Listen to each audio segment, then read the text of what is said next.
Welcome to Kenton's videos. Enjoy the video. You're starting now. Go to Settings, then Convenience Tools and tap Floating Window to enable it. Grant any permission dialog so Vivo can overlay apps. Once done, open the app you want to float, long press its recent tap card, or swipe down the app icon in the Recent view to reveal the Floating Window command. Make sure the app supports overlays, otherwise the option won't appear. This gets the tool ready, no extra setup. Just direct enabling, and the first action to create a floating instance.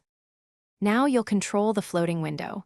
Tap the float icon and the app becomes a movable mini window.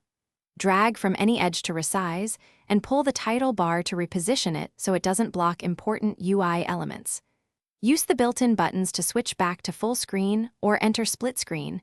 This helps when you need more space versus quick reference.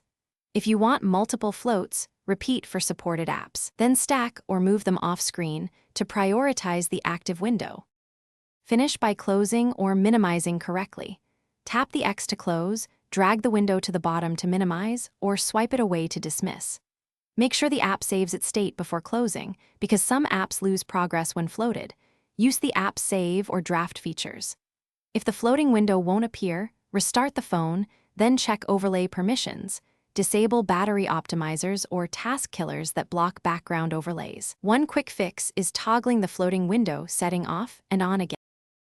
Thanks for watching. Consider subscribing if we helped you.